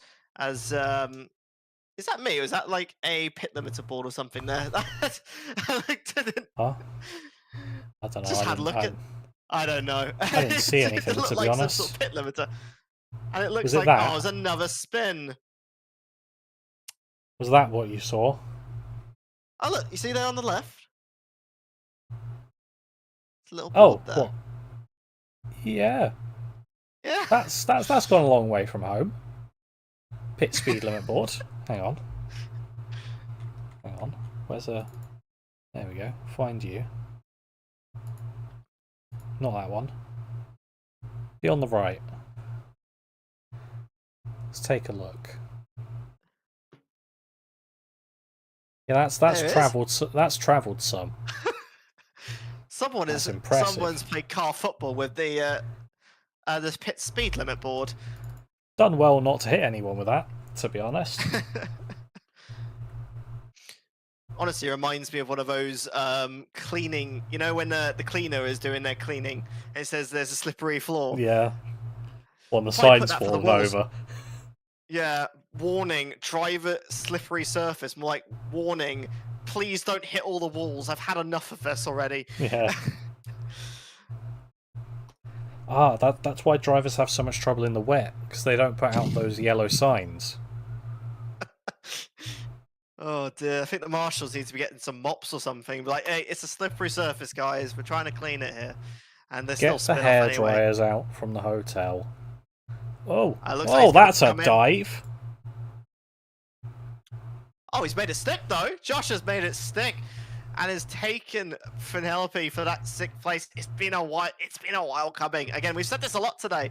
It's been hard for that car to overtake, but once he's overtaken, he can pull it away, and now it's his chance to get away from Penelope and maintain that 6th position. I mean, fair enough. That was... Wasn't expecting a dive there, but it worked. So, fair enough.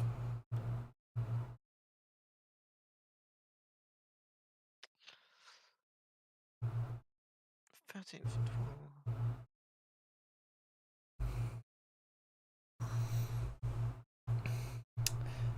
would show you another battle on track, but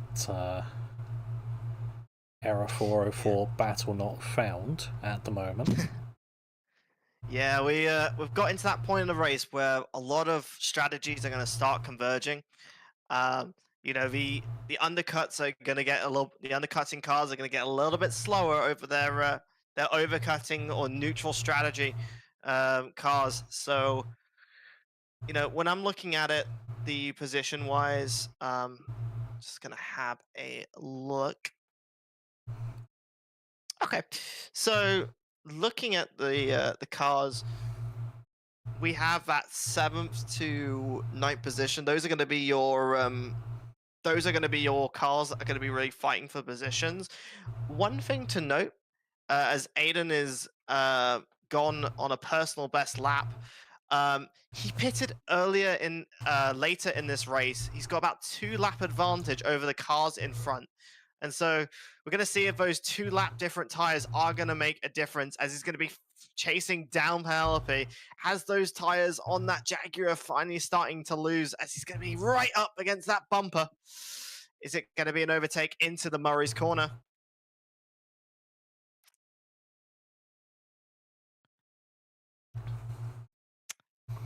Not quite there. I think Aiden definitely has got he's got the tires, he's got the car. Does he have the means to overtake? As it looks like a very angry looking 296 in the distance. Is Angus Fender looking to lap these 8th and 7th place drivers? It's always concerning when you look back at the car behind and the number position is flashing. Yeah, it's the leader. Don't even need to know who it is if that number is flashing. And it also looks like the headlights are flashing as well. Angus wants to be wants people to know, hey, I'm faster than you. As it looks like Penelope has made a mistake there, slowing them down. Angus is not going to be happy as he's going to be slowed by these two cars. It's not going to make much of a difference in terms of his race, as he's so far ahead of the other drivers. But it means it's going to slow him down. Activate Connor De Filippi mode. Get the flashes on at all times. You should, you know what? Just bind the flasher button to the throttle pedal. Oh no! We had someone. The most effective way. We actually had someone in the spring championship, a certain Florin Mazzillo, who was got called for a little bit too much flashing, so much that we had a warning to all drivers about excessive flashing. So I don't think Angus is really getting into that position, but he's got the straight line speed. Take on Aiden, going side by side, passing him overtake. I don't know if that was a little bit of a lift there by Aiden. Yes. Picking his time. Yeah, I think he's picking his time and hoping that Angus can slow Penelope down as they're going into the final corner, the Murray's corner. And it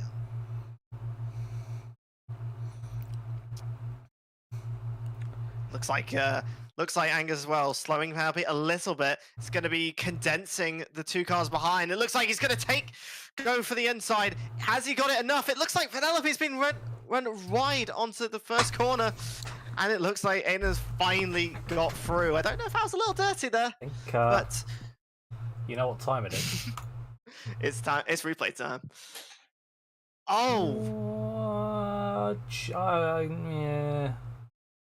From that angle, I call it just fair. Yeah, I think Aiden just got past Penelope there. You know, Penelope had to back help there, and Aiden's made a. I wouldn't say clean, but he's made the overtake necessary to get to that 7th position. As again, we're getting into those points of the race. So Penelope is dropping back. Aiden's coming up. I think let's have a look at the Chatburn versus Lodge, both in the McLarens, as we've got 10 minutes left on the clock. One thing to note, and I think if you've been eagle-eyed on the stream, you actually see the temperatures have gone down a little bit. We've gone down 1 degree since the start of the race. Now, the new tires in 1.9, they're not as sensitive as previous patches, and therefore these tires can take a little bit of temperature change. What that does mean is the tires that were optimal at the start of the race may be a little bit oversteery. So those cars that pitted earlier in the race might be getting affected a little bit by those little bit cooler temperatures. But we'll see as we're going into our final stage of the race. Yeah, and I think, to be honest, we may not see much battle because I think Josh Lodge had just approached Aiden and passed Aiden, and then we got onto it. But oh well, we'll just have a look at Adil Mushtaq. Oh no! Hello, a new arrival on the scene. Someone did a bit of a photo bomb coming into that. We got 1 crash and we got 2 for the price of 1. Good timing, Glinty. Well, good timing. Except from the mechanics, maybe. Oh, he's hit it again, going down the S's. You know, I'm gonna recommend that be clipped and just the audio of you know Shrek, bass boosted, just going hello there. Oh no! Someone's gonna be putting that on a soundboard soon. All right, I want that audio on top, and I want it done and uploaded in 5 minutes. That's a Yeah. challenge for someone. Good luck. Right. Well, we're going to be going into the final stages. Joe Share is going to see if he can get that fourth place, third place. Right, it's Jimmy Lin, and that's going to be a podium position. He's got the top speed on the McLaren, but I think Jimmy might try. No, he's not got the space there. Podium position from last place after the first lap. Really good showing there for Joe Shea. I think he kind of wanted to show on purpose if he could do it in that alternative Rocket Sim Sport livery. Um, Again, I'm not surprised. Joe Shea had a lot of practice with Mount Panorama in because of SRO, and it's showing. He's very good. He's got the lap times. He's got the speed, and he's showing it here right now in our first round of our summer championship. I think this performance has been very much interview worthy. So if we think about that, that's probably going to be my first pick.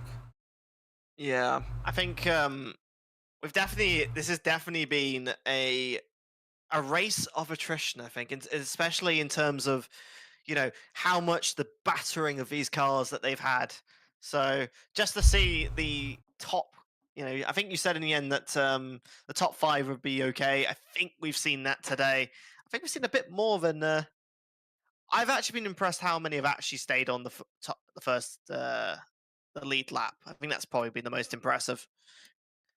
Yeah, I mean, it's people who have survived have stayed running quite well. But that's the key. The key is survival. That's been the least common part.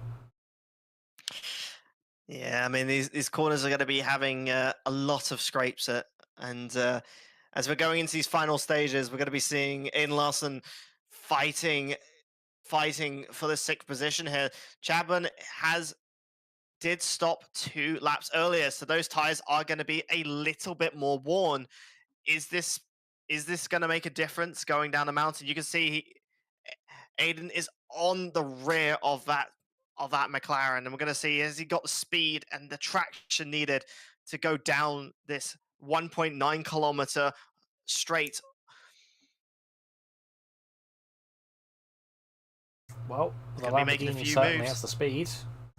Moves up to the right-hand side, and by the looks of things, going to be passed even before the kink, and he is. Well, McLaren not exactly the quickest in the straight line. That's been proven throughout this race, and unfortunately just proven again there.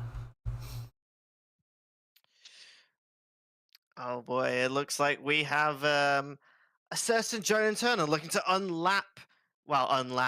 reduce the lap against a certain Ed Hackshaw here in the BMW. He's been very much using the Mercedes more recently, so seeing the BMW was definitely a surprise for me. I personally love the BMW myself. I do race it here on ACC, but again, not being the easiest time, as it looks like Jonan is going to be bearing down on the rear of this BMW as he's looking the inside into the Murray's corner, but doesn't quite have the space. Jonan there doing his best impression of me on the M4, which is trying to get a BMW in the fast lane out of the way.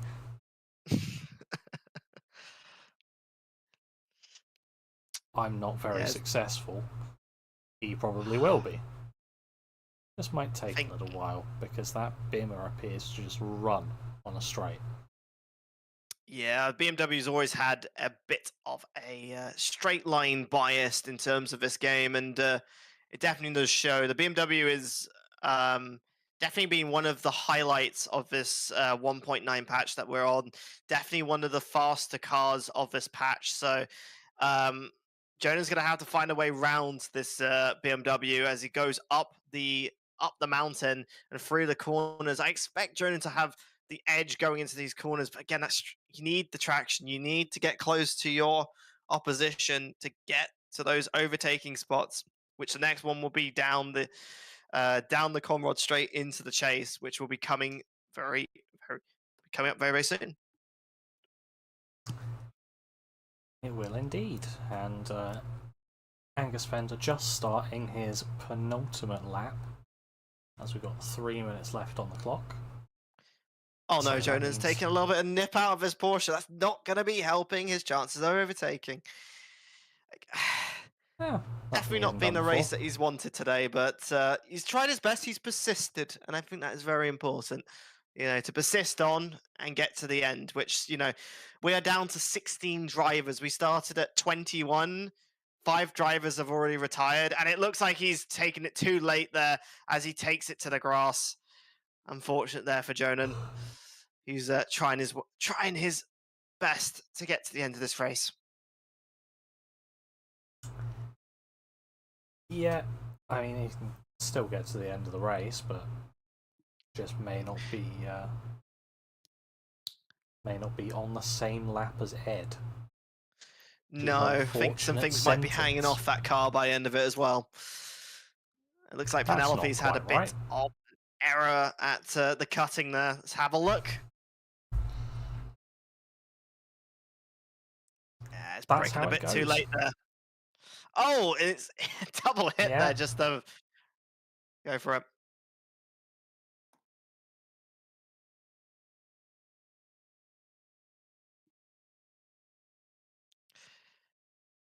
Right. Considering it's a Jaguar and considering that it's been a relatively difficult fight, I think Penelope's done their absolute best to get that car to the position it has. I think it's impressive to see the Jaguars still fighting with some of the newer cars in ACC, and though it's not the most competitive car in the world, it's good to see. And I hope Penny is having a somewhat of a lovely time in that Jaguar GT3. Right, Angus has... Yep, so that's just been called. Angus is now on the final lap of the race. This has been, how can I say, a very dominant and unfortunately no pit for a quali lap. I think he just wants to get it to the end. Again, a very impressive running, but what do we expect from an actual pro driver? Yeah. What do we expect? I mean, he could stop to go and pee and then come back again. And and he'd probably still win the race. Yeah. But no point now. If you can't hold it for a minute, then probably not a racing driver. It'd be funny to see him cross the line backwards, actually. I think that would be funny. If he's listening. Probably not. That's a wall. That's a wall. Doesn't matter. Well, if there's any time to bang up your car, it's definitely on the last lap.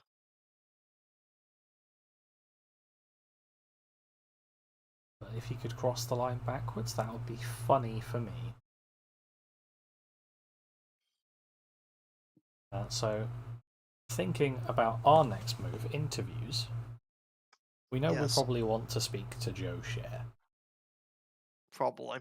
I personally want to speak to Pran.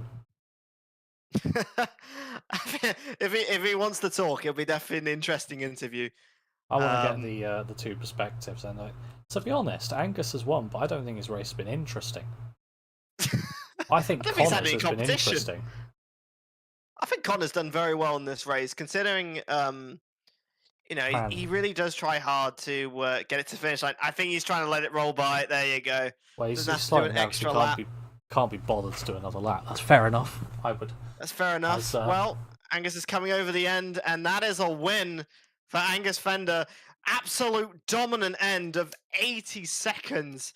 Congratulations to Angus. You definitely have had one hell of a race. And there you go. Mini donut. Get it into the gravel. Yep. Luckily, you don't get stuck like you would in real life. No, and the 5th place of Josh Lodge and Ian Larson have just come through again. That overcut strategy meant a 6th place, and Josh Lodge as well. Well done for getting through that. You've had to fight through a lot of drivers to get to that position. for the 5th place.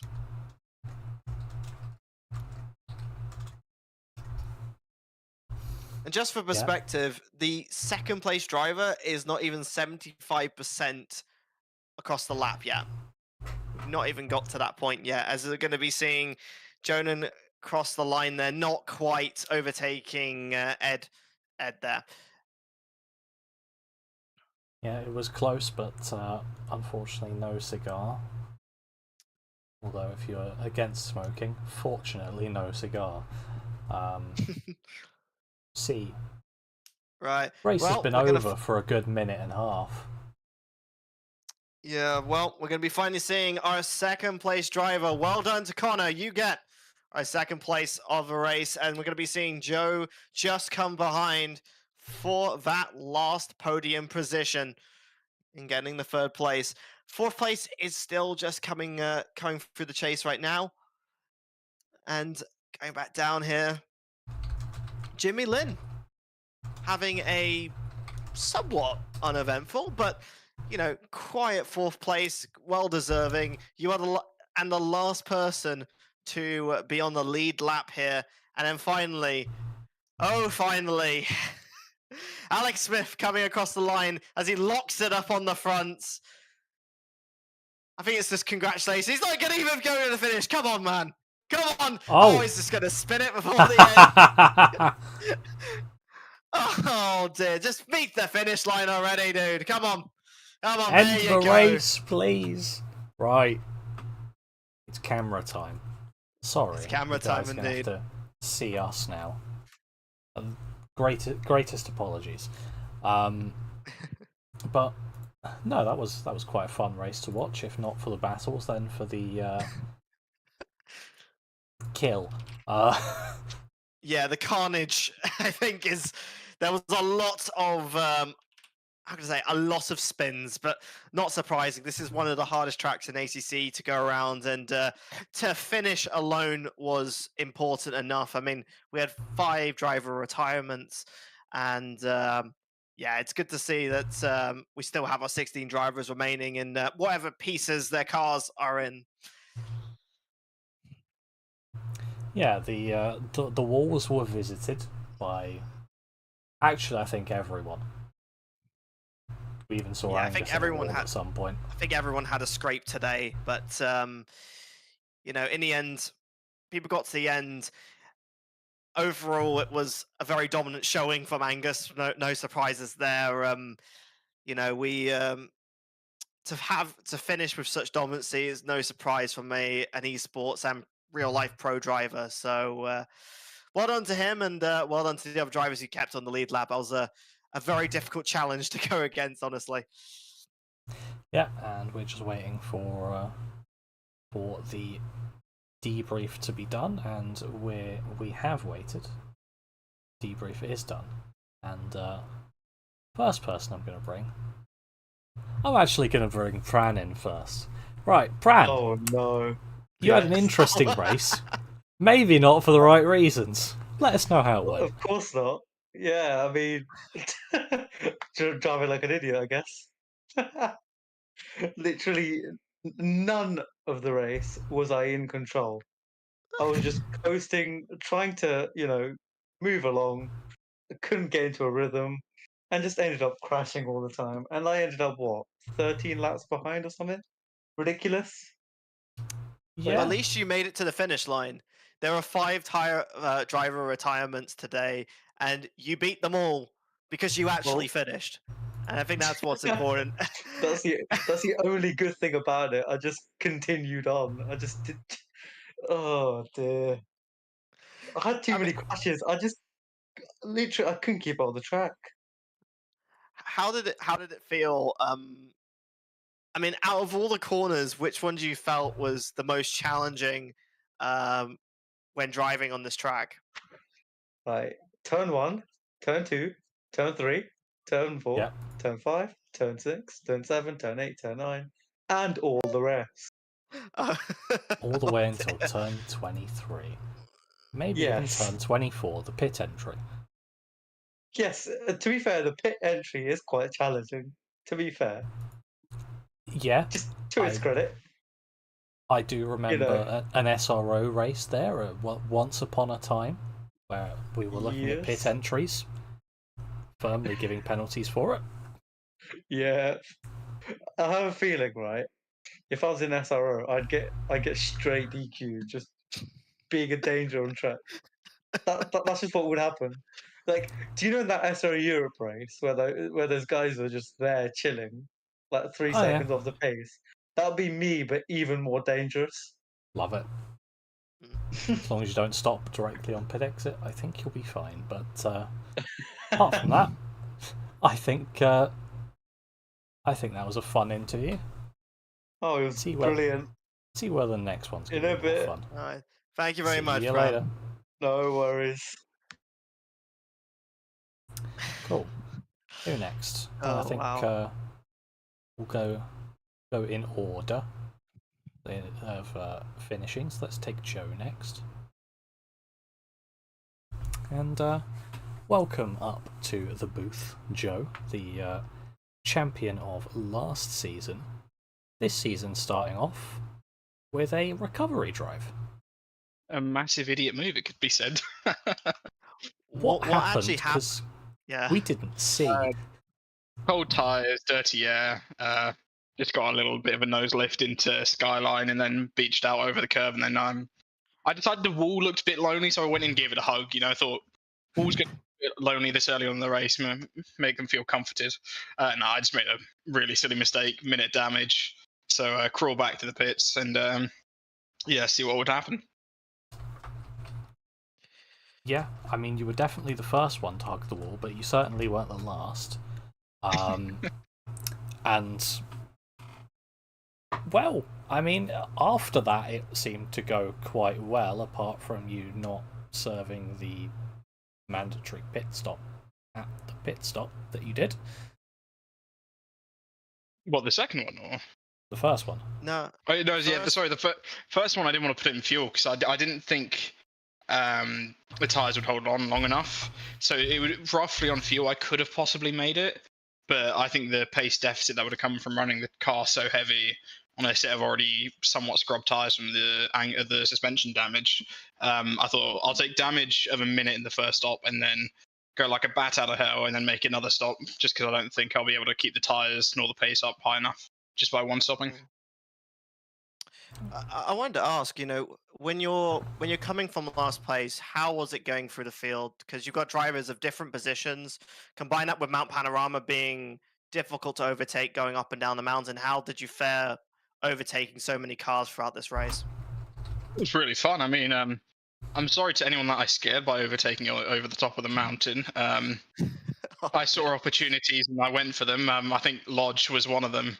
That Audi just launched out the corners. I wouldn't be lying if I said I was swearing every time we exited a corner, and I saw him piss off by about 0.3. So second he made that mistake up into the cutting, I was like, right, we are going side by side up the mountain. We both need to pray to Jesus at this point. Oh, well. Well, I hope your old friend doesn't cause you too many issues in the future. That Audi is definitely one that's very lovely out the corners. So that's well done anyway. I mean, that's a impressive drive to come back to your position. So well done, Joe, for getting a podium position. Thank you very much. Yeah, see you in the next one. And let's get in our favourite Brummy. Hello. Hello. That was a pretty good race after a decent qualifying, but the race definitely was the shining point of today for you. Yeah, definitely. Did you see me crash? Maybe, I forgot. Yeah. There was a lot of incidents. Yeah, I can imagine. It was fascinating because I came in today with absolutely no intention of, what would call a top result. Absolutely no intention whatsoever. The setup was designed to be kind of almost slow and really safe. And somehow it just worked and everything clicked. I mean, I got 20 seconds of damage, had to pit. I got lucky with the timing of that because it made it worth it to fix the damages. And then there was the second stint for an hour. of like looking after tyres and being chased down by Joe, and I've never been so scared in my life, to be honest.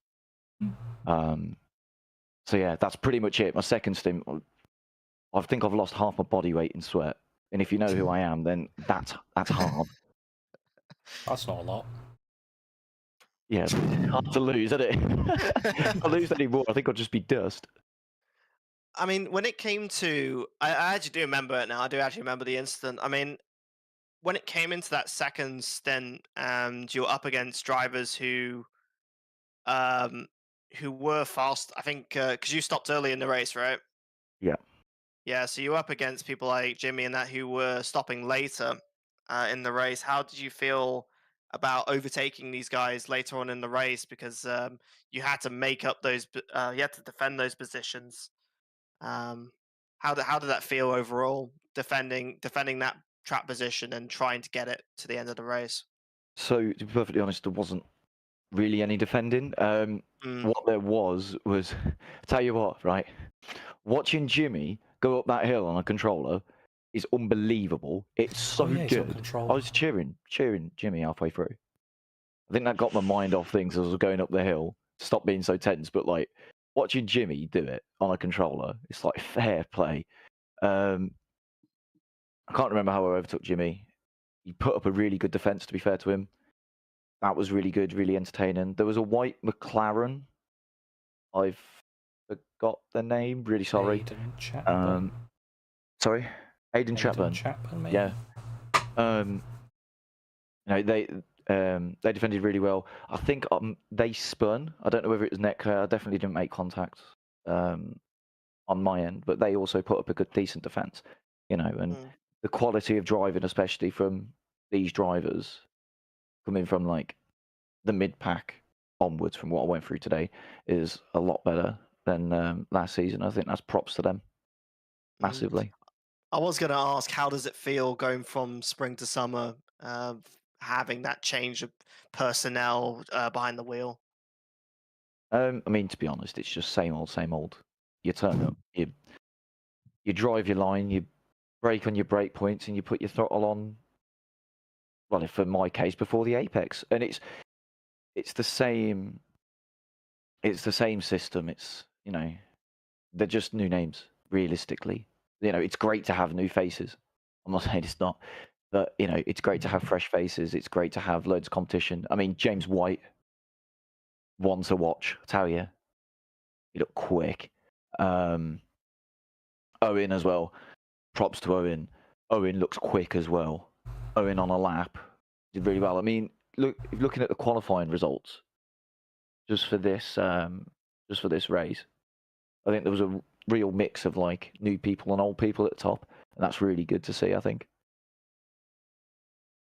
Yeah, I think it'd be definitely exciting to see in the coming weeks. I mean, well done anyway, Connor. You've done incredibly well to get it to the end, and well deserving. Well done. Thank you very much. Yeah, congratulations. Thank you. So then, I think we're done here. That was a very interesting race to get us started off. Sometimes interesting, not for the right reasons. Sometimes it was for the right reasons. Maybe could have done with a bit more on track rather than wall action, but you know what? It's Bathurst. We take it.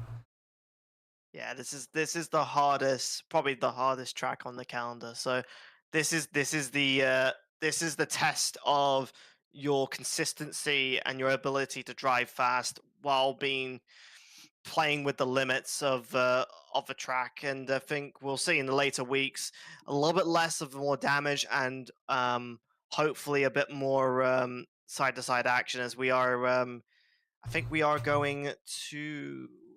Where are we going next week? I think we are going. Watkins. See where Glen. we're going. The Glen. Glenkins what? Yeah. Yeah. From one where you tend to see a lot of wall crashes to one where you tend to see a lot of people crashes. We're going to go bowling in the Glen next week. That'd be really exciting. I mean, I think overall not too bad, and I think hopefully you've had a wonderful time on YouTube. It's been a first time around, so thank you very much everyone for watching. I mean, it's been a little bit of a change, but thank you for getting through it as much as we did as well. I mean, it's definitely been a race of, how can I say, lots of crashing. That's really about it, really. Yeah. I don't know if there's anything else you want to say, Jason, on the matter. Well, Angus called me rude. Oh well. Oh well. I'm commentating. Do what I want. We'll let him sob in. We'll let him sob in first place trophy, shall we? Steve. Right. Cool. I think we're done here. Yep. Yeah, I think we're done. So, no worries. Thank you. Yeah. Sorry, you can I was going to say. Go for it. Yeah, no worries. Thank you very much, everyone, and thank you very much for coming along us along the way. And hopefully, catch us again next week on Monday for same time for round 2 at Watkins Glen. And also remember, we have some other racing series as well. We've got iRacing on Wednesday, I think. Thursday. There you go. So hopefully you can join us then. I'll leave Jason to say anything else, and thank you very much. F1 on Saturday. Watch it. Good racing. Good commentators. There you go. Always, thank you. This one. Good commentators. Right. Cool. See you guys.